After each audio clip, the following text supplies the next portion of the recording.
Highway 16. She's a ripe young teenager marked with an X. In reality, it's truthfully the first letter of her first name, so unusual in this mill town filled with Sarahs, Karens, Chelseas, and Britneys. But right here, right now, what are the chances her capital X will set her apart from all those others identified by similar smaller black marks, inked on maps, hanging on walls of cluttered offices with no windows? X, purse found here. X, last place she was seen alive. And unfortunately, sadly, X, crime scene, body dump. I find her walking Highway 16 alone, just meters from the park where they found the last one only weeks ago.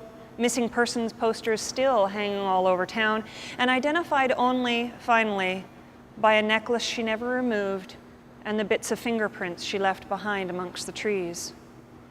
X doesn't even seem to notice it's the third time I've passed. Once by driving east, turn around. Once by driving west, turn around. And the final approach before I slow to a stop, roll down my passenger window and ask her where she's headed. She climbs in my car so easily. When I tell her maybe I recognize her from a lakeside neighborhood 19 kilometers past the new co-ed prison on the hill. She smiles when I tell her I live out that way. And once inside, power locks activated, of course, she tells me she's walking because her father was too busy to pick her up when she called him over 2 hours ago. He figures she could use the exercise the long walk home from high school will give her anyway. Flip-flops, no gloves, and the sun already halfway sunk.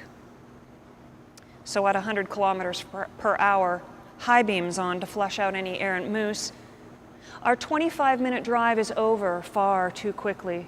Conversation cut short, arrested, when I slam my four-door into park on the unpaved side road.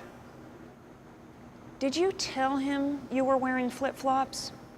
Well, it wouldn't have mattered anyway.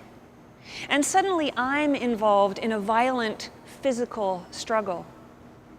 Dropping her off safe and sound at the edge of her rural driveway and not forcing myself upon her physically to escort her up that familial drive, hammer my way through that front door, and wring her daddy's foolish neck.